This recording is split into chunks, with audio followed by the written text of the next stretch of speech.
think we'll do around 1.8 this month for October, and it was started in June. So yeah, it's growing pretty quick. A lot of it just is like from. That's basically like how it's grown so quickly. Some days, like a lot of the days right now, we're netting like 40 to 45% margin. To be honest, the margin's probably too high right now. Wait. Margin too high. I've never ever heard it in my life. This is something we probably normally share with the students, but I think we'll just leak it here anyway. Honestly, like it could really change your Q4. It's surprising how many people do not do this. Is like.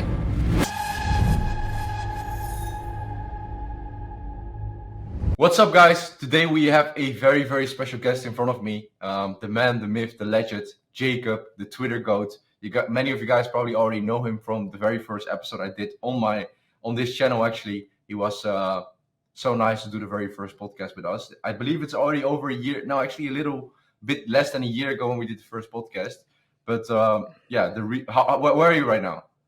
I'm Madrid right now. How's life? Life's good, man. Life's good. Ecom doing well. Life going well. So no complaints, man.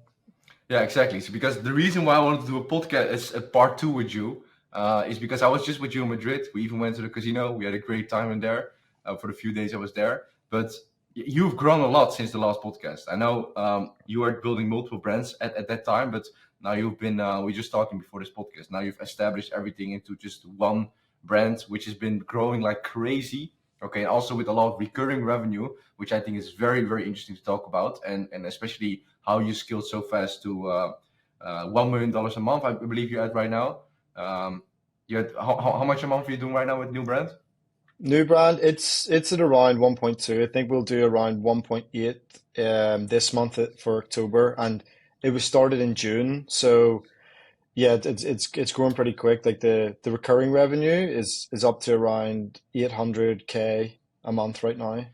So in 4 months' time, you went from zero with a new brand all the way to $1.8 million in just 4 months' time, which is crazy. And the second thing which I actually want to talk about, because that story alone is enough work for a podcast. Second story which I don't want to talk about is Q4, okay? Because obviously we are in October right now. I'm not sure whenever this podcast will go live, but I want to talk to Jacob about his Q4 strategies and how he's going to bring this brand from doing $1.8 million a month right now all the way to $5 million plus or $10 million plus a month. And all of his revenue is almost recurring. So that's very, very interesting to talk about.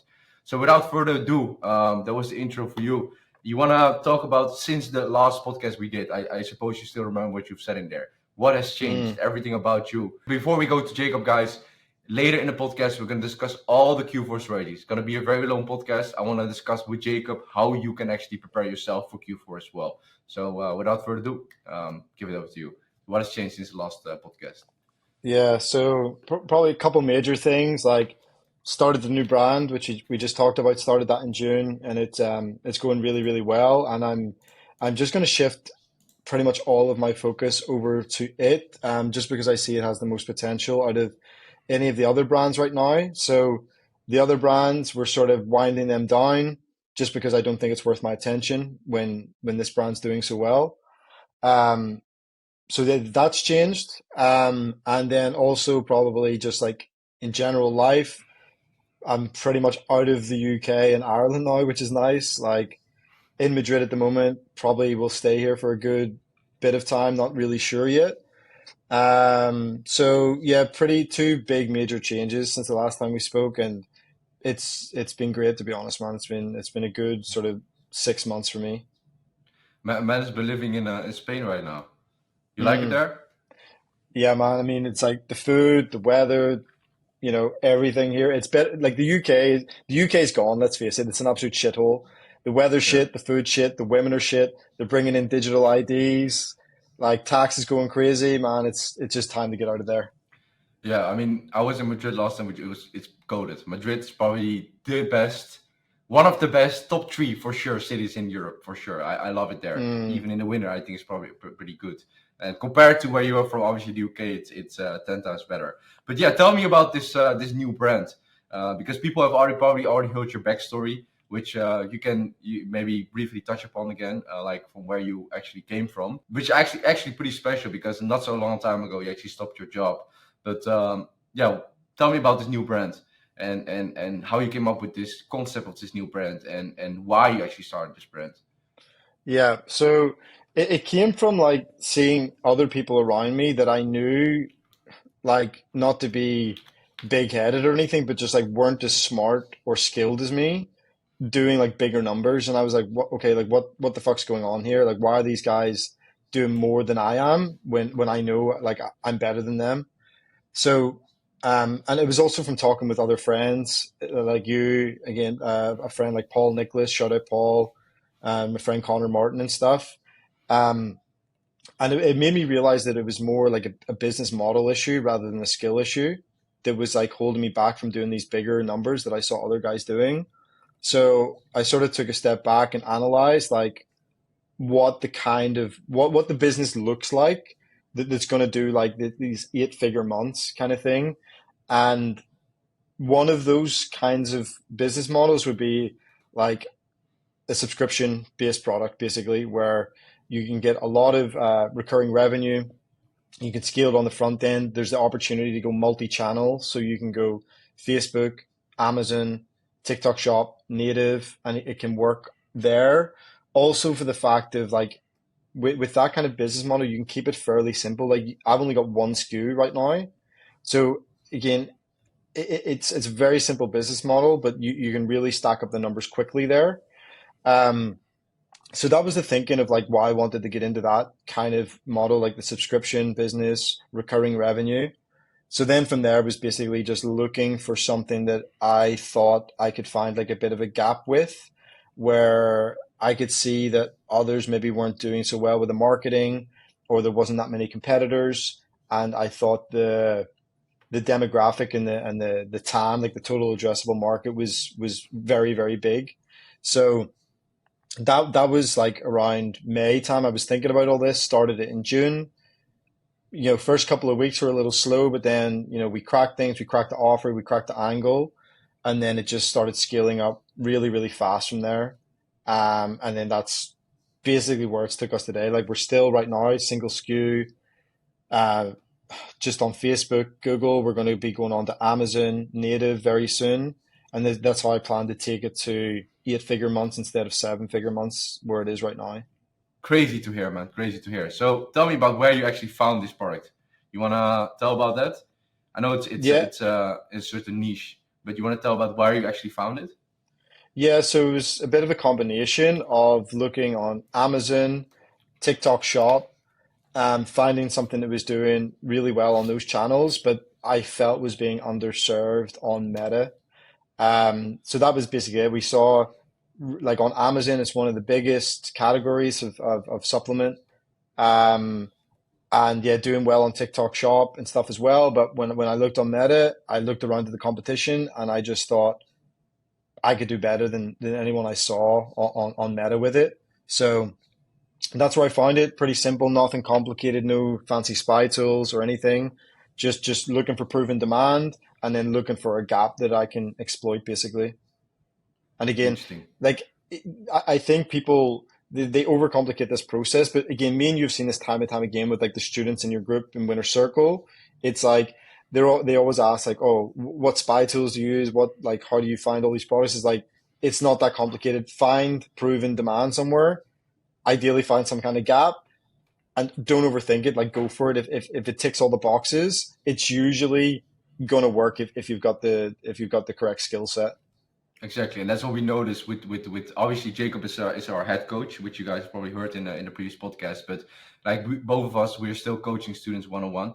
Obviously, we have a lot of coaching in the group as well. But like what we see exactly the same thing when someone comes in and it's even better if someone is like clean slate, in my opinion. Like if someone has zero Hmm. knowledge from ecom, because we can then just teach it to them from scratch. Because it's the same with analogies. Maybe if you go to a boxing school and you've been learning boxing your whole life from a wrong coach, and for example, you're not putting your feet or your shoulder is not in the correct way, then it's very hard to um, um, dislearn that bad habit. And if someone comes from us from scratch, it's very easy to tell them, hey, do this, do that. And we always see it's crazy that we see the guys who have zero experience go even faster than the guys who have some experience but have learned it the wrong way. But for the Mm. guys who have came in who had like a little bit of experience but doing the wrong way, we tell them It's always the same thing. We see, hey, they're overthinking it. They're using the wrong research methods. And if we tell them, this is exactly what we do. Okay, this exactly the blueprint. This is the template which you can use. These are the requirements you have to look at. We make it so easy for them that you're only going to find winners. And then together with obviously with our guidance and our experience, telling them, okay, sometimes you can actually avoid bullets, right? Where they spend if they wouldn't have us, they would spend weeks or months with pursuing this product, which we already tell them up front. This is most likely not going to work because X and Y, and this is probably going to work because X and Y. So that's it's unmatched. So for the guys who don't understand actually what you're doing right now, because I know there's a lot of beginners listening to this as well, and there's a lot of experienced guys probably from your Twitter because you're the Twitter goat, listening to this as well. But like, explain shortly about what you're actually doing. So you're not running a normal e-com brand. You're still running a normal e-com brand, of course, but the back end is slightly different, right? You're doing something on which is called subscription model. You wanna briefly explain that for the people who don't understand what you're actually doing in here and why it's so different than what you're normally doing in building a brand. Yeah, so with the subscription model, it's LTV focused. Like that's where the money's made. Like, okay, you have your cost to acquire a customer, and you look at the LTV data, how long those customers stay with you, and based on that data, that basically dictates what you can pay to acquire a customer. So it's different in that sense that with normal like drop shipping or regular e-com where it's like a one-time purchase, it's like you're pretty much focused on like your ROAS and okay, here's my cost per purchase, here's my the price I sell at, and here's my margin. But with the subscription model, that's not really that relevant. It's more LTV versus your cost to acquire a customer. So the longer you can keep someone, the more you can afford to pay to acquire that customer. And if you can get that right, that's why these subscription brands can grow so fast because maybe you sell your product for $30, but your LTV on a customer is 200. So now all of a sudden you can pay $125 to acquire a customer and you're Yeah. still profitable, whatever. So it's like if you're in those auctions and you're competing with people that aren't doing subscription or don't have LTV like that, it's like you can just afford to spend a lot more than these people. But with that, obviously, it becomes more complex because um, like you need to treat your customers well. You need to make sure your retention's on point. You need to make sure that you're optimizing things for people to stick around as long as possible. So more of your focus shifts towards that rather than the front end, like all the little tricks of the trade to like lower your cost to acquire a customer. It's more around just like trying to do everything you can to make the customer experience good so they stick around for longer because that is where your profit is made. Um, and it's something I see a lot of guys that get into subscription space make a big mistake on. Like they treat it like a regular product, as in, okay, I'll just get my cost of goods as cheap as possible. Don't really give a shit about the formula or the quality, as long as I can like keep my profit margin. That's all that matters. But that's something we've not been doing with this brand at all. Like we had our factory originally that was like fairly cheap, but then we were getting like the third party testing done and results weren't like 100%. So we had to find other factories. We finally found a factory that the ingredients, when we got a third party tested, matched exactly what the label said. And it was more expensive by a decent bit, but like we went with it because again, we want our customers to get the benefits that we promise. Again, we're doing like US fulfillment, UK fulfillment now as well, which again is going to eat into our margin. But if that extends the LTV of our customers, that's going to be more profitable for us overall. So it's a switch in focus that it really is just all about the customer experience rather than like your margin and trying to reduce costs as much as possible. Like obviously that stuff still matters, but it's not as much of a focus for this kind of brand. Yeah, and we shouldn't forget that you have access to the goat Melody, um, which Mm, actually all the shout out to Melody for sure, like which all the Winner Circle students have access to. Like that's our product sourcer, which basically does everything for us from A to Z in China, sources factory. So that's shout out to her for sure. I think yeah, man. she Like deserves some credit. she found like the newest factory. She arranged all the third party testing for me. She's visiting the factory, sending me videos. You know, COA certificates, making sure they're GMP certified. Like, it's really, really valuable to have someone like Melody. So yeah, shout out Melody if you're watching. Appreciate you. Bro, it's such a lifesaver. It's so you can just like the whole China part is basically handled. Even though I'm Mm, Chinese, I still work with her because like I'm not on the ground. She has literally boots on the ground. She goes to the factory, she sources them, the cheapest one, best quality. She sources factory which have worked with like the Fortune 500 companies. They have the best price. I'm there. I'm gonna visit. What do you need? You can sell this and this upsell. We can do this quantity, and then we can do it this way, fulfill it this way. She does everything in China, and it's makes your life so much easier because you can just focus on bringing customers in. Like when I'm saying that we have the best resource within the winner circle, I'm not kidding in here. Okay, like you're making your life so much easier with resources like this and knowing people like this. So shout out to Melody. So yeah, touching upon what you said regarding the business model itself, I think it's very logical. I've said it a lot of times. Well, you already touched upon it, but you guys have to all understand for all the listeners that Facebook is going to get more and more competitive. So if you're only dependent on the first purchase and that's going to be the only purchase from a customer, at some point you're going to be outcompeted by guys who can outspend you on Facebook. And as Jacob said, it's all about the LTV. Okay, when you have a very high LTV, you'll be able to spend more to acquire a customer, and you have a customer coming back time and time again. And that's one of the issues which I have with Bright, and that's the reason why Bright, I don't see me doing Bright for the next 5 years or 10 years, is because a customer inherently who buys a ball is not going to buy it a second or third time because they don't really need it. But with your kind of product, they do need it a second or third time. And it's very organic, right?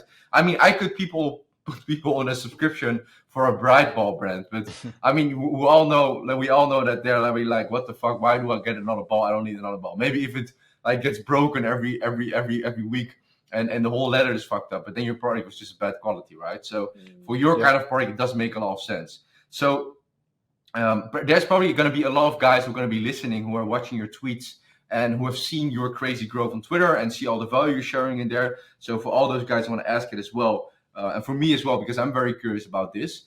Like, how are you able to scale a brand from like zero to like all the way to $50,000 to $60,000 a day so fast, like in such a short period of time? Because I know we've started a brand before, which I actually have a case study about on our YouTube channel. Maybe I'll link it down in the description. About where we started the brand together and we ran it up. There was not a subscription brand, it was like a female brand, which we ran up from zero to $610,000, I believe, within a month. It was literally even faster than this one, but obviously without the recurring part. But yeah, tell Yeah. me about how you were able to scale so fast. I mean, a lot of it just is like basically compound interest from the subscriptions. It's like our first month, I think we did maybe like 100K, like nothing crazy. But then it's like, okay, 85% of those were on subscription. So like rolling into month two, you've automatically got 85K there that, you know, lands in your account without you spending on ads. And then like the second month, okay, on the front end, we maybe did like 300K. And then like again, 85% of those people subscribed. So then into month three, that compounding effect again. And that's basically like how it's grown so quickly. We're at a point now where our recurring revenue is like 50% of our revenue. So Crazy. like on the front end, like we actually didn't scale that quickly. Like I was actually pretty slow with it. Like only like 10% increases across campaigns, doing it more stably like that. But now that we have LTV data, this is where the magic comes in because now we know like within 3 months we can expect to get X amount from a customer. So now we can start increasing our spend like crazy, knowing that okay, we don't need to be profitable on the first purchase. Like in the beginning, I was profitable to build up the cash flow on the first purchase. Then I sort of moved to doing it at break even as some of the recurring revenue started coming in. But now I can run it at a pretty decent loss on first purchase, know that I'm going to be able to just increase my subscriptions massively and then make a lot more profit, 2, 3 months later. And I've got the cash flow to do that now that we've built up those subscriptions. So that's basically how it's grown so fast. It's just the power of compound interest, basically. Warren Buffett. the eighth world Exactly, wonder, man. right? Or the seventh? What is it? Seven or The, eight? the, the eighth, I believe. But it's Eighth true. world wonder. This is why like the subscription model makes so much sense. Like 50% of my revenue right now is recurring. So I get turned off my Fine. ads and I can still be doing pretty well. You know what I mean? So that's why, like I said, originally why I got into this model because I didn't believe the guys that were above me were more skilled than me. I just thought they had a better business model than me. Yeah, exactly, exactly. And I've talked about that a lot of times that it does matter a lot in what pond you're fishing in, right? Mm, If maybe extreme example, but for everyone to understand, if Elon Musk would be making paintings, right? If he would be, or a bad example, if Elon Musk would be making air fryers, okay, because I see an air fryer in there, like he would make much less money and his net would be way less, but he would probably dominate the air fryer niche. But how many people actually need air fryers and how many air fryers can he sell? Okay. He would maybe still be a billionaire and be very rich. And maybe he had like an air fryer, which I don't know, can also cool stuff and free stuff and make ice cream, whatever, and do crazy stuff with it. But still, the niche is limited. Okay. And if now Elon Musk is targeting doing a niche, okay, he's working in industry which basically is endless potential, which is electric vehicles, robots, AI, social media, endless potential. And it does matter in what kind of pond you're fishing in, right? Because it doesn't matter how good of a fisher you are.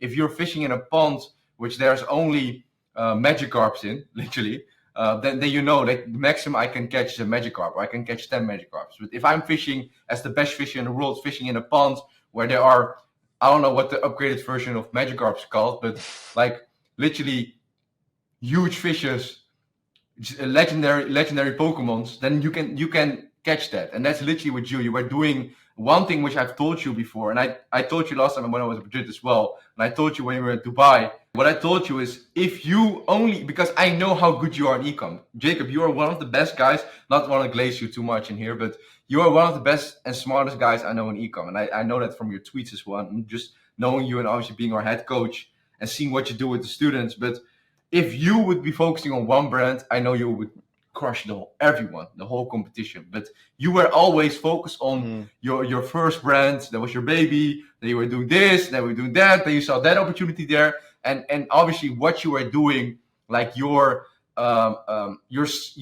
strength shut you in your foot, your feet, your own feet, because you saw all these opportunities because of your network and all the methods you were seeing, and then you got shiny object in there. And I knew if you would be focusing on one brand, bro, you would go so much crazier. And mm. then that's what's gonna happen right now. That's for sure what's gonna happen right now. But um, one more question about the subscription brand, about the new brand you're working on. So because I know many guys, okay, personally as well, who are trying to do the same thing as you. They see the formula, they see other guys doing it, they see maybe Pet Lab Co, they see other big brands which are crushing it out there in the subscription niche, but they all want to do the same thing. But why is it that a lot of people who try this model are not succeeding and you are succeeding right away? Tell me, is it a skill issue or what is the skill issue?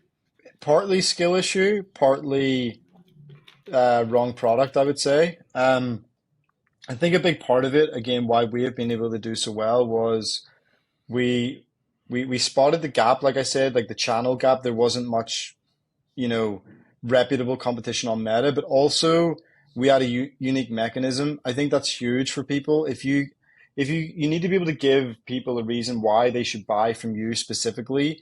Like, I don't know, if you're selling a creatine gummy, which is very popular, okay, there's a thousand other brands out there, and then you think, okay, creatine gummies are really popular. I'm going to build my brand, and people, and it's going to be a massive success. But they don't think about why. It's like, okay, if I'm already taking creatine gummies, then I see your ad, why am I going to buy yours? You can say, oh, we have got thousands of testimonials, whatever, but unless you can give like a specific reason, like, okay, like you could say, okay, the problem with creatine gummies usually is actually that, I don't know, maybe most of them, they don't actually contain much creatine, or the creatine that's in them isn't actually very effective because of XYZ reason. But then if you can come along and say, we've actually got a new formula, explain the science behind it, why it works, why it's better than others, and why this will be the difference for you if you haven't had success before. Like that's what gets people to try your brand. It's not just good enough to have like a good ad. If people have already heard all those reasons before, they're not going to be very inclined to switch, unless you're just going to like try to race to the bottom on price, which you don't want to do. So I think that's why a lot of people just get into these spaces and they think they can just run the ads and they'll run it up to 1 million a month really quick. And for me, I've never really seen that happen if you don't have that. Like if you don't have some kind of gap, like I said, like a channel gap can work well. And then if you've got a unique mechanism, it can help massively with your marketing. So I think that's what people need to pay attention to. You really need to think about why would anybody switch to using your product over what they're already using. So do people are people able to use their existing e-com strategy, which they're already using for their normal e-com brands, without a subscription model, to this particular business model? Yeah, for sure. I mean, I did it. I mean, like what got us our initial traction was just like knowledge of marketing, and the things I'm talking about here, like the unique mechanisms and understanding that there was an opportunity there with that unique mechanism. So for sure, like if you understand marketing and awareness stages and all these kinds of things, and you know how to make good ads, for sure you can get into the subscription model. Like for most people anyway, if they're starting a subscription brand, I actually wouldn't recommend starting with the subscription. Like we didn't introduce subscriptions until we got traction. Like we cracked the offer, we were profitable, we were scaling, and then we're like, okay, let's try now add the subscription. Because what you need to understand about subscription as well, as soon as you add that to your store, your conversion rate is going to decline.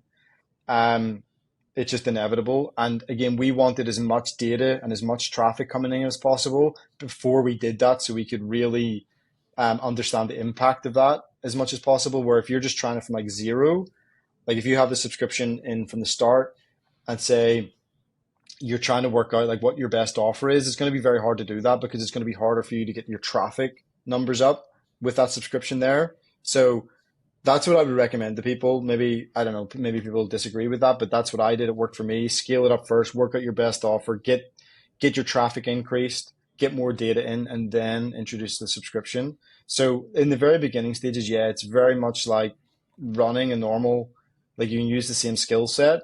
And for me, like I'm still very much learning like this subscription model, like all the ways to optimize your LTV and retention and all these kinds of things. Like I'm still learning on the go. So yeah, I think anybody that has the skill set and have done well, just regular e-commerce products can jump into subscription for sure. So what are the brands that you are looking at to like emulate or get inspiration from in this niche? Um, I think Primal Queen is a good one. Like they, I don't know their exact numbers anymore, but I know they're absolutely crushing it. Um, there's another one. It's an omega 3 like fish oil brand. I think it's called Fatty 15. Again, they crush it. And then of course like the usual ones like Rise, Mushroom Coffee, Pet Lab Co. These types of brands, and then a couple of others that I don't want to mention because of my friends' brands. But um, yeah, like there's a few of my friends' brands I really look up to, but yeah, I'm not going to mention here publicly. Good, good. Keep it like that. So actually, for all the pocket watchers, because they are gonna be listening, how much are you netting from? What is the margin you guys what you're doing with It the brand? it's kind of crazy at the moment. To be honest, the margin's probably too high right now, and that's why we're going to start increasing spend. It's sort of averaging Well, between. wait. Margin too high. I've never ever heard it in my life. Explain. Yeah, because like some days, like a lot of the days right now, we're netting like 40 to 45% margin because we've got so much recurring revenue coming in. But then that to me is an indicator that, okay, I should be spending more on the front end. I should be Mm, taking that loss on the front end more to push more volume, push more subscriptions, get more people into the brand. Because that margin is too high. Because again, the margin's high right now. So say I did like, I don't know, just to keep the numbers simple, say I did 100K a day, 50% margin, okay, 50K profit. But I would be far better off doing like $1 million day at, you know, 30% margin. So it's about volume of profit, not margin of profit. So that's why I'm saying I think my margin is too high right now, and why we need to start pushing more and more spend. Bro says he's making too much money. No, but The, that's the the, problem. I'm not making I could be making more. I could be making more volume of profit instead of exactly, more percentage of profit. That's what I exactly, mean. exactly. It's you can also do like probably 3 4 M with a slightly less margin, but you would end up on more amount, right? Um, Yeah, exactly, exactly. so that's And for all the pocket watchers. He's printing, guys. He's well off. That's why he's in a $1,000 a day suite in Madrid. yeah, man, I say What life's good at the minute. and he also has a new girlfriend right now, but that's a different story. But Yeah, Latina body. this guy is suddenly, bro. He's got the MR. He's suddenly attracting all the baddies out there, bro. It's crazy. I was with him in Madrid. This guy got motion out there, um, from engineer to here, man. I'm proud of you, man, for sure. But um, I wanted to talk about, because I said it also in the beginning of the podcast. We've talked about your brand, what you've done until this point. Actually, what you've done until this point with the previous, since the previous podcast. Q4. Okay, it's a Mm, buzzword. Actually, it's not even a buzzword because it is happening and it's massive. It's huge. I've said it so many times, and I'll say it again. You can make more money in one Q4 than you do with all the rest of the year combined. Okay, mm. and it has done it for me. It's done it for you as well. It's done it for so many of our students. Okay, and a lot, like actually all of our students, every single one of them is already prepared for Q4. But I still want to bless the viewers who are not our students, with some strategies, with giving them some grip, as much as we can share in terms of how they can actually prepare for Q4 while Q4 is already going on. Right, we shouldn't be forgetting about the actual timing of the year right now, because it is when this podcast goes live, it's probably already towards the end of October. Where Q4, in my opinion, Q4 really starts from Halloween onwards. Okay, so from like 31st of October, that's where Q4 really starts. Okay, November, December are the craziest months ever. So you still got time to prepare. For everyone listening, you still got a lot of time to prepare. You're not too late. Actually, sorry, I should rephrase myself. You don't have a lot of time to prepare, but you still got time to prepare. But you have to start right now. Okay. Yep. So Jacob, I want to talk about Q4. Let's. I know we did a live stream where our Wi-Fi was very shit. We had a lot of technological problems, but now our Wi-Fi is perfect. So let's talk about Q4. I want to go through every single aspect briefly. Okay, how they can prepare, because Q4 obviously entails a lot of parts. Okay, how to have a rapid Yeah. Q4. It's not just the ads. It's not just the media buying. It's not just the fucking website and offer. It's everything. Okay, so let's start with the beginning, which I think starts at supply chain, right? That's Yeah. the very 100, first part, which I 100%. think, yeah. So tell me about 100%. supply chain, and how to prepare your supply chain for Q4, even though it's already October right now. Yeah, I think the big problem with it is like obviously some people like 10x their revenue during Q4. Some people like 2, 3x. Like we've seen students like say in the group go from literally like $2,000 a day up to like 250K per day during Q4 because it's like a gifting product. So it's like if you're trying to buy that inventory, like like you're going from like a low revenue state to like a really high revenue state, trying to buy that inventory is extremely difficult if you don't have like arrangements in place. So one of the first things I would be doing, if you haven't already, is trying to get some kind of agreement in place with your supplier where you can do like a deposit on inventory. So say for example, even like you were planning to 3x your revenue during Q4, if you can have an arrangement where you just do like a 30% deposit on your inventory, that's going to cover you. Like you're still paying the same amount you would for your normal inventory. It's just 30% deposit, and then you pay the rest once you've sold the inventory. That's going to help massively. And it's a big hack. The second thing I would say around inventory and what can help massively during these periods is shortening your lead times. We've talked about this so much, but again, that helps with like everything to do with your supply chain. Again, if you're, it helps with cash flow, it helps with forecasting, it helps with pretty much everything in the supply chain. Because again, if you imagine you don't know how much revenue you're going to do in Q4, like approaching Black Friday, and like imagine you had like 60-day lead times, and then all of a sudden it comes to November, your revenue starts picking up, and then you can't afford just well, you can't continue spending because you can't get the inventory. Now, if you had like 2 week lead times, it's very doable. So that's a big part of it. And to reduce lead times, one of the best things you can do, again, this is something we probably normally share with the students, but I think we'll just leak it here anyway, is Let's like, bless let's bless the listeners. yeah, it's surprising how many people do not do this. Is like, you will find if you talk to your manufacturer, okay, say you've got 60-day lead times, if you talk to them and ask them, okay, like what takes what amount of time for each part of the process, a lot of the time you will find a large part of that time is preparing materials, preparing the raw materials for you. Um, so what we have found you can do a lot of the time is ask your manufacturer to prepare the raw materials up front, and you can usually pay a really low deposit on that. So you could maybe put like down a 10% deposit on the raw materials. They're in the factory ready to go. And then when you place your purchase order, they can start using it straight away. And we've seen this reduce lead times massively. And again, that just helps with everything else, cash flow and forecasting your revenue. So yeah, do not underestimate the power of this tip. It has been one of the things that's like saved my ass massively. Like even with our current brand, we do this. We prepare the raw materials up front, and we're able to produce like 30K pieces in just over 10 days, which is crazy. Yeah. I think it's the best tip ever because my lead time was my production time was when in 2021 it was like 30 days to get a one batch of balls done, right? And then I implemented everything that you just said in here, which I found out about through. Unfortunately, I didn't have a coach like ourselves, so I had to find out the hard way. And I was thinking, okay, what is actually the needle in here? How do I actually make sure that I don't have these cash flow issues? Because I was doing the math during Q4. So okay, my goal is I wanted to do $1 million in a month. So I only wanted to do $36,000 a day, $33,000 a day. That was my only goal, right? From going from $15,000 a day to 33,000. And I was like, I have to double. So I have this hold in here. I have this issue with PayPal. I have so much cash in the bank, so I'll have cash flow issues.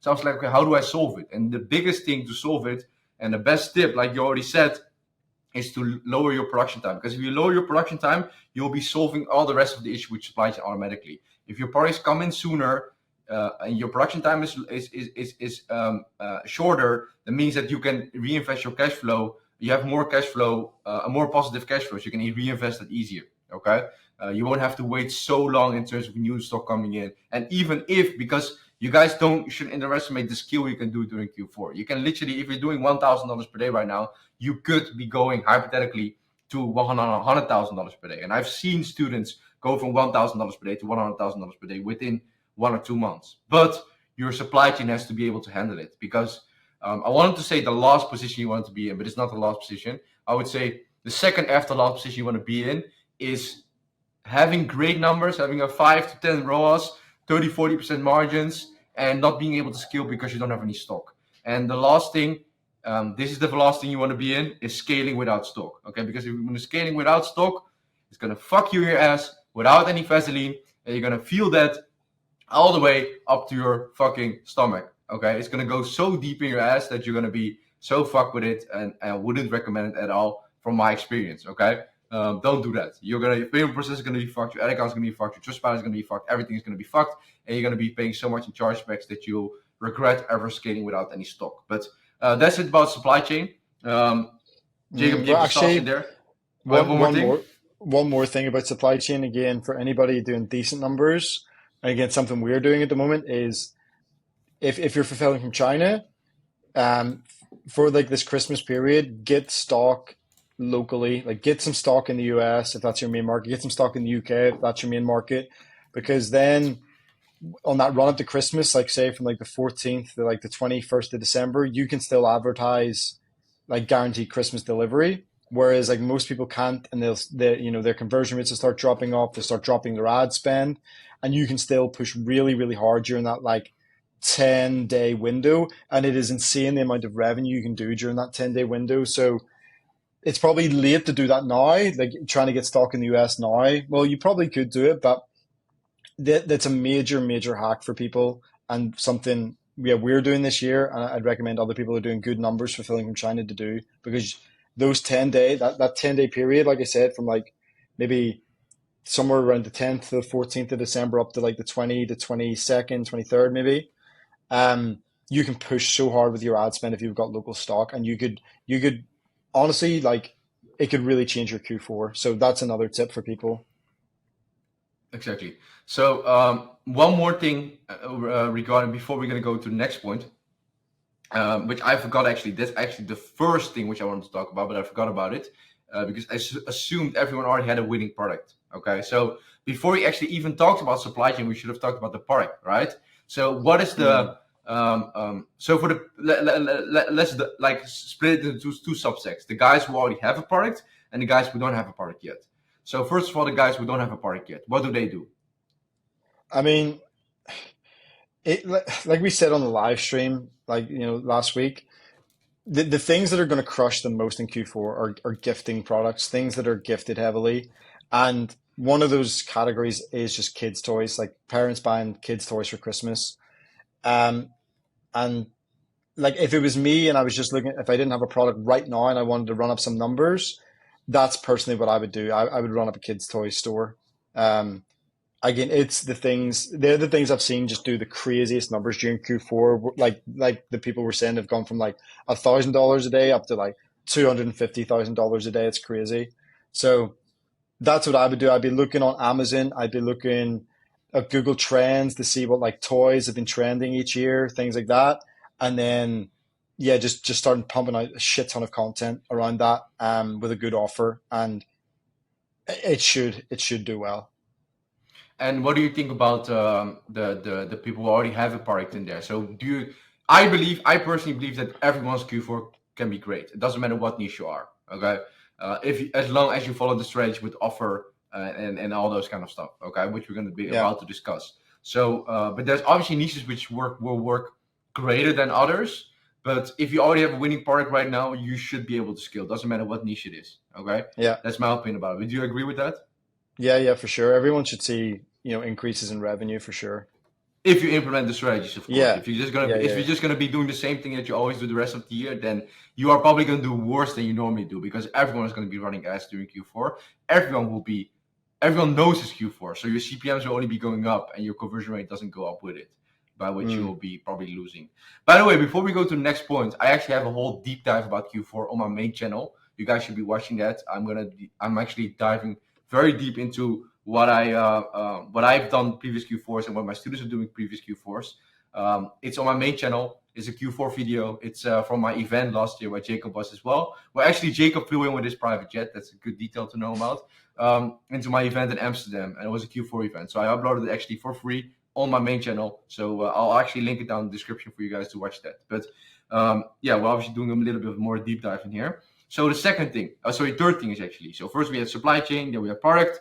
Third thing, which I think probably is the website.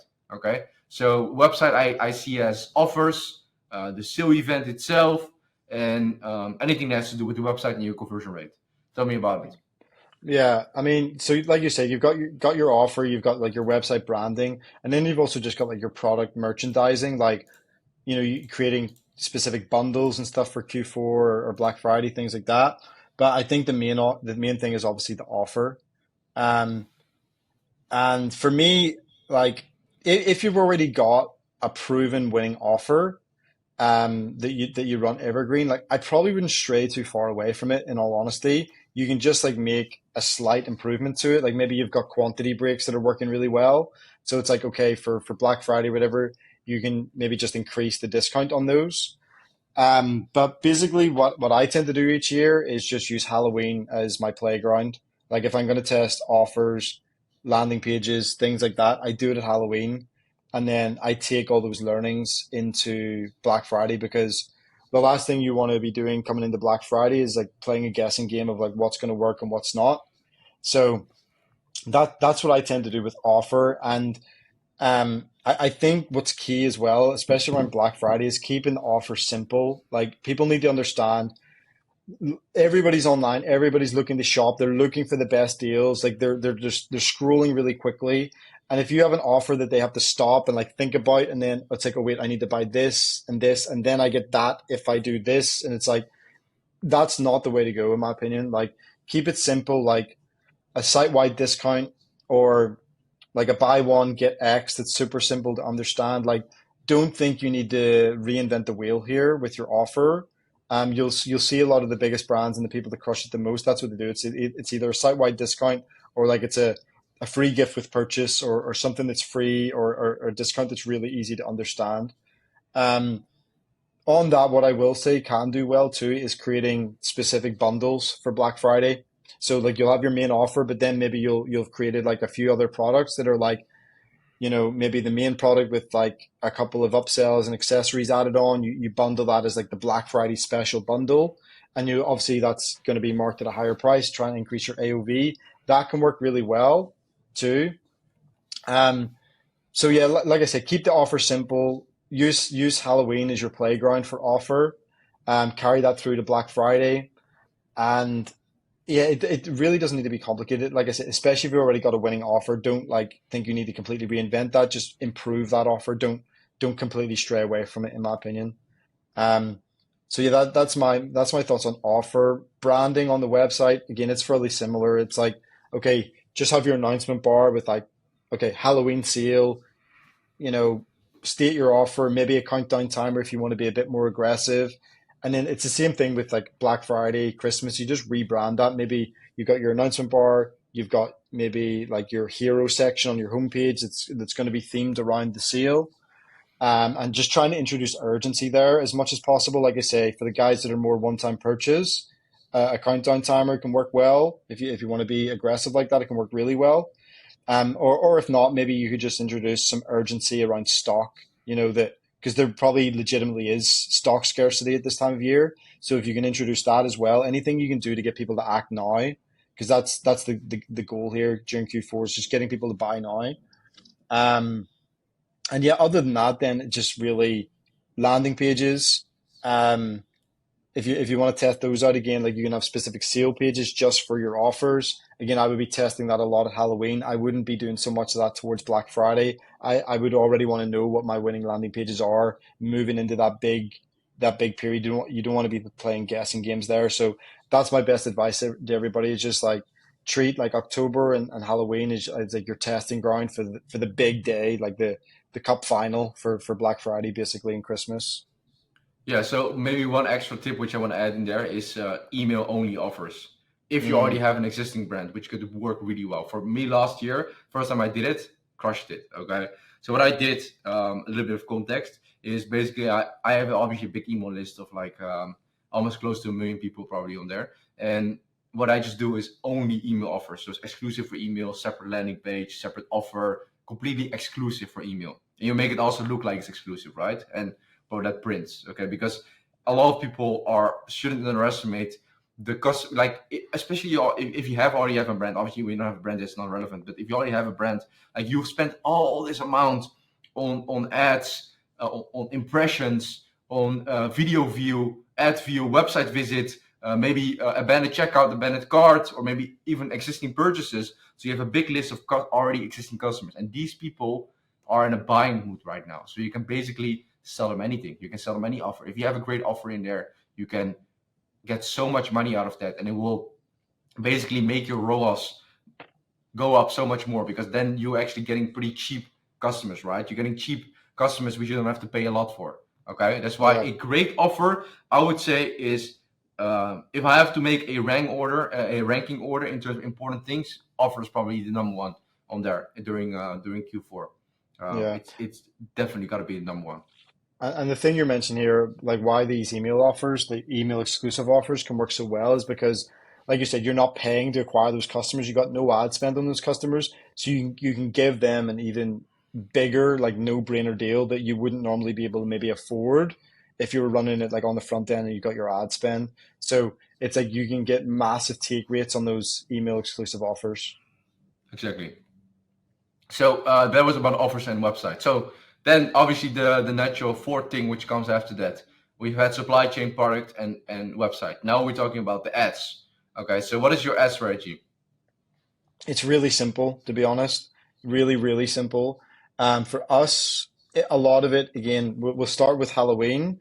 And again, it'll be our playground for Black Friday, basically. But a lot of it is just like bottom of funnel, very offer heavy statics. So literally just like Halloween sale, 50% off, picture of the product, like, and lots of variations of that kind of thing. We do a lot of that. We just test a lot of volume there and try and work out which formats, which headlines and stuff work best. As well as, we'll make some videos too, obviously. Again, we'll take a lot of our evergreen ads. We'll put them into like the Halloween campaign in Meta, and we'll just like change the primary text, change the headline, maybe put like an overlay on the video as well, like Halloween sale, whatever.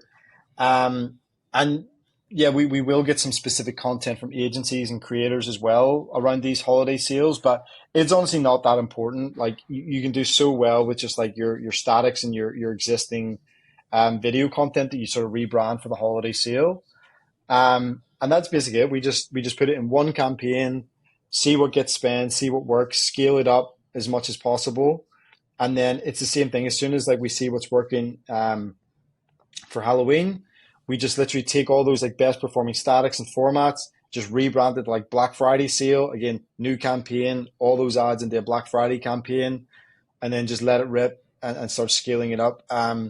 It really doesn't need to be that complicated. That's all we do for our Black Friday, because people need to understand their regular campaigns will be scaling as well. It's not as if it's like only your Black Friday ads do well at Black Friday or whatever. Your regular campaigns will be crushing as well, hopefully, if your offers on point and everything else is on point. So that's what we do. It's worked very well. So I don't think people need to overcomplicate it here. Yeah, Jacob's the media buying coach. You're still doing media buying yourself, right? Yeah. That's the one thing I still do in like all the brands I do the media buying because I don't do media buying anymore. So this guy is that's why he's in the trenches. I won't comment too much on media buying, but I know Jacob is gonna do a media buying call, specific one for Q4 media buying in our Winning Circle group soon, right? So yeah. It's going to be more about just like scale surfing on the sales days themselves because it can be a little bit more complex. But the thing about it is, if you got your strategy right and you know what you're doing, it can pay off massively. Like this is where you can see people go from literally like 5K a day spend up to like 150K a day spend in one day. It's insane. So yeah, we're going to do a deep dive on that, which I think will be very valuable for people. yeah, that will be in the Winner Circle, guys. So one more thing, which I think is very important. We've discussed the four most important pillars, I would say. Did we? Yes, four most important pillars we discussed, which was supply chain, product, website, and ads, right? So I think one more thing, which I think ties everything together, is having a systematic calendar. Okay, where you basically know when you're gonna run which sale, when are you gonna run which ad, when is which email is gonna go out, what is gonna be the offer per sale event, when is which sale event gonna start. Okay, I think this is one of the biggest tips we're giving to all of our students, and obviously we're giving our students a template which they can use to basically fill everything in, and will make it so much easier for them. But obviously we cannot share that in here. But yeah, that's one thing which I think I told you in the very first Q4 you had in Yeah. 2023, and I think it helped massively, right? You want to tell about what impact it had for you? Yeah, exactly. Like, I didn't really know obviously my first Q4, I didn't really know what to do, but then, yeah, you told me basically build this marketing calendar and that's what we did, obviously. And like, so the thing is you can have everything prepared. Like if you know, okay, this email is going to go live on that date. Okay, our offer on the website is going live on this date. We're going to put this campaign live on this date. So we, like you said, we have this template where we've got like all the different sort of areas of the brand. So like, okay, like social media, paid media, email, website, and then against the date and the holiday periods when everything's going to go live, and just having that visual breakdown where you can see it all, and then you can just start preparing all your assets. It's like, okay, I know I need to get my website banners ready for this date. Okay, let's get that done. Okay, I know I need to get all my Halloween statics done for this date. They're going live then. It just gives you a very good visual overview, which just helps massively with the planning. And like the thing is with Q4 and Black Friday, although like Black Friday is the biggest day of the year for most brands, it's actually the day of the year you should be doing the least. Like for me anyway, I pretty much don't Facts. do anything on Black Friday except sit at my laptop, at my ad account, and Shopify refreshing things like every 10 minutes. Like that's pretty What I much did all you should be doing. last year, I just I ordered like what did I eat last year? Last year, I think I ate Brazilian food. I had like 1 kilograms of steak in front of me. I ordered for like $100 of food, which is pretty expensive, of course. Then I had like I put my HDMI cable on the TV, and I put like a Shopify screen there, so the live view, right? And I just Mm, eat, chill, looking at bro. that, sometimes opening ad account, talking to my team. I was this the whole day. Then just sitting on the couch, checking. And obviously my previous Q4s have been sorry, my previous Black Fridays was more stressful because I was very Mm, nervous. But I mean, now this year will be my sixth Q4, so it's been less and less stress because you prepared, you have the backups in terms. Okay, if the ad account fails, I have this in place. If the payment process fails, I have this in place. If this mm, goes down, I have this. I have prepared a lot, right? And my team is pretty much ready. And this, like in my experience, I like to spread out my Q4 more in the sense of mm, back in the days, I always thought that was a big mistake I made during Q4. Is I thought Black Friday should be like everything should be on Black Friday that week or that day or that weekend. All the revenue should be done in those days. But for me, the biggest profit for me was after Black Friday because on Black Friday my CPMs was crazy. And everyone, obviously, we were spamming email. We were sending like maybe 20 emails out that day. Every hour, we're sending an email to non openers, blah blah blah. But for me, it was okay when everyone started advertising less. We had Christmas coming for Bright, and bro, that's where we started to do like 40-50% margin. And during Black Friday, we're doing like 20-25% margin. So, and the good thing about that is that after Black Friday, if you're doing great numbers during Black Friday, you can keep that skill going all the way up to mm. Christmas. If you reinvent your offer again, you have all the assets ready, you have all your emails ready, you have the website assets ready, bro, then you can do even higher margin because CPMs are going to be even lower. Yeah, exactly.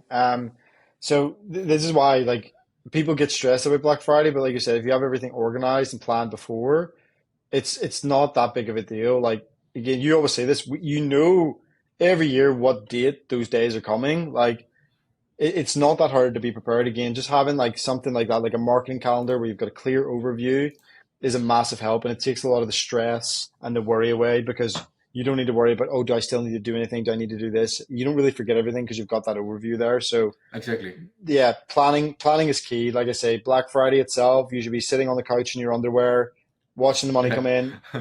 Uber Eats, Exactly. like it's Yeah. Christmas Day for ecom bros, basically. Look at Lambos, which one you're gonna buy. I always look at Yeah, cars. You know what I mean? which yeah, which car I'm gonna buy after Q4? What I'm gonna do with the money? Rethinking my life, thinking which date girl I'm gonna date. Blah blah blah. You know what I mean? But yeah. so next thing, because we've discussed, I think, the main pillars of Q4, right? So I want to talk about the common mistakes during Q4, because you and I, we've coached hundreds of students, both of us personally. Okay, we got a lot of people in the winner circle who are crushing it during Q4. We've seen the worst of the worst, we've seen the best of the best, and we've seen the middle. Okay, so I want to talk about, especially from our experience with students, okay, and the many Q4s you and I have had. What are some common mistakes during Q4? What are some common missteps, pitfalls which you can avoid?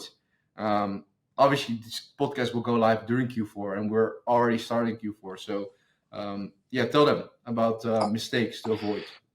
I think one of the biggest mistakes I actually see is people just having a lack of balls. Like I've seen I it had a lot of where, balls. I had a lot of yeah, balls, literally. But yeah. So I think people underestimate like how much the market can move during this period. And I've seen it before where like people they've got like good numbers in their ad account, and I'm like double the budgets, double the budgets, double the budgets, and they're like, no, I don't know, and they maybe do like a 20% increase. I was like, bro, you could have you could have quadrupled your revenue if you had had some balls here. Um, exactly. it's one of those things. I understand it, but that's probably the big that where I see the most revenue missed during this period is people just not having the guts to really push it. Um, Second biggest mistake is just lack of preparation. They don't have things organized. They don't have a plan B if their first offer doesn't work out or whatever. Lack of preparation is a big one. Um, and yeah, then just like the mistakes on the supply chain that either people don't have stock so they can't scale, or they scale without stock and then they get fucked by their payment processors. They're they're probably like the big ones I see. Yeah, maybe another which you can add is not being locked in at all, just on your schedule, not being focused on Q4 at all, treating it as just another quarter. But I think everyone who's listening to this probably like pretty much some sort of locked in. Otherwise, you wouldn't be watching this. So I don't think that's relevant in here. But I mean, touching upon the having big balls, literally to scare your ass, because we've had students as well who come in, they're doing like $3,000 a day, 50% margin just before Q4 started, like during the beginning of Q4, and they just don't have the balls to scale further. Only thing they have to do is giga chat, scale the ads further, add upsells, do all the strategies which we already talked about, and there are two or $300,000 per day. Yeah, Sometimes it is that simple. Sometimes, okay. it really is that simple. Like just increase the ad spend. But like I say, where I see the most revenue missed, that is it. They don't have the balls to increase it as much and as they could. and obviously increasing budgets, like it touch upon all the other points we said. Like if you don't have your supply chain in place, you cannot scale your ads further, and you're gonna get fucked. If you don't have the sales scan in place, you don't have the retention in place, all this kind of stuff, then you're gonna get fucked. So I think basically that's all the pillars we wanted to discuss for Q4. Maybe we'll do a run AMA live on Instagram or on YouTube or something like that. But I wanted to go back to you, okay? Because we've been talking already for an hour. We've both, and especially you, have shared a lot of sauce which we normally charge tens of thousands of euros for, okay? You guys have got it in here for free. So yeah, I hope you guys took a lot of notes in there. But now back to you, because okay, you're doing $1.8 million dollars, right? It is right with your brand right now. What is next for you? What is the goal? Tell me about it. Like I said, man, I wanna take this to 8 figures a month at least. And again, that's going to be through channel expansion. It's going to be through adding more SKUs that we can run on the front end as well, and then introduce subscriptions on. And then once I do that, I want to exit this brand in 2-3 years time, and basically just get a big fat sum of cash basically, and then who knows after that. But again, this is why I wanted to get into this brand, because the business model is one of the ones in ecom where you'll get the highest multipliers if you've got things structured right. So that's going to be my main focus over the next 2 years, is basically just like structuring this to be exit friendly, and getting all the things in place. Because again, I've got friends that are in the position that I want to be in 2 years. They're in it now, and they've thankfully given me a lot of advice around that, like what way I need to structure things and the team and things like that. So that's the goal for me. Just full focus on this one brand from now, scale it up as much as I can, and get ready to exit in 2-3 years time. How much you want to exit for? 9 figures. 9 figures at least, man, at least. But like below that, you don't want to wake up for and to go to work, right? So exactly. Same thing for me. It's 10 figures or nothing, in my opinion. But yeah, Jacob, thank you so much for coming on, man. It's been a pleasure, and the sauce you've shared is unmatched. But yeah, one more thing actually, which before we actually close off, because I know you already for a little bit more than 2 years actually, and I know 2 years ago you were only an engineer, and life can go pretty fast, right? From engineer basically working a 9-to-5 job now to being a millionaire in pretty short period of time. Like do you even look back at your life? Do you even realize what you're doing at this point? Because the reason why I'm asking that, it's maybe a weird question, and I know it's not a really concrete question, but I was in the Netherlands last month I was in the Netherlands before I visited Madrid, and I started to see some people, and I started to see my environment where I actually came from, right? I saw the old gym I always used to go, the old people I always used to see there, some old friends I saw, and nobody has changed, and I got nostalgic. Literally, where I saw them, I was like, you didn't change at all. And this was my life before. I was just a peasant, like literally a peasant, okay? The definition of a peasant is just a worker. I was just not even middle class. I was just doing nothing in my life, drinking every weekend, going out, doing nothing with my life. And I tend to forget, because we're traveling around the world, we're seeing everything, we're having the best experience in the world, and making so much money.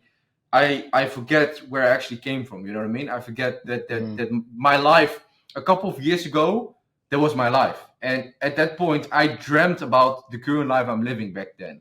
I'm curious about your experience. Actually, is my last question to you. How you experienced that? Do you the life you're currently living, was that your dream back in the days?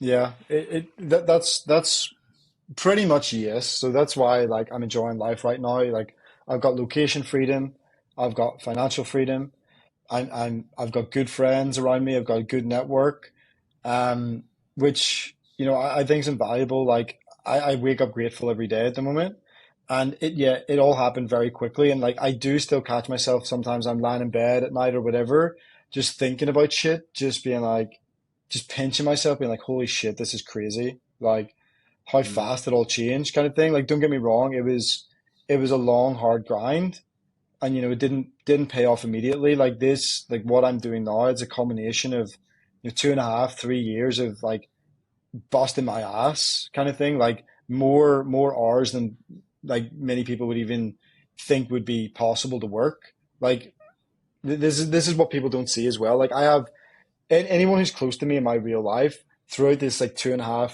year journey have had genuine concerns about my health because of like how much I've been working, grinding, like genuinely concerned about me. Um, so that's the side of it people don't see. Like it's yes, they see the stuff on Instagram, like on your YouTube or whatever, and yes, it's at a point now where it's like I'm enjoying life, but there was the sacrifice before that and the grind before that. And people don't need to forget that. A lot of people want to short circuit it, but it's just a rite of passage. Like no one's going to hand it to you. Like you have to go and take it at the end of the day. But yeah, for sure, man, it's changed very quickly, and I'm really grateful. And I still find myself pinching myself sometimes. And I actually forgot to say that, but sometimes you make it look easy. You know what I mean? Talking Mm, about these strategies, talking, I just found this product, I'm just gonna scale it up. It sounds very easy, but they don't see all the mm. hours you put in there, because I know these cigarettes are probably getting to your lungs. They already did probably. And for the amount of stress, your hairline's probably growing up probably there as well. Um, uh, gotta, uh, gotta gotta probably go to Turkey in a few years. Me too, maybe, from the stress we got from this. So I don't. That's my last point which I wanted to make. It's like all of this, guys. It's not easy. Okay, it might be very simple. Okay, the business model is simple what we're doing, but it's very hard. yeah. Okay. There's a It, good point here. It's like even you said like, oh, you make it seem easy, you just picked a product. But for me to be able to make that decision, it took the 2.5 years of experience of running countless amount of products, seeing hundreds and hundreds of student stores, what works, what doesn't.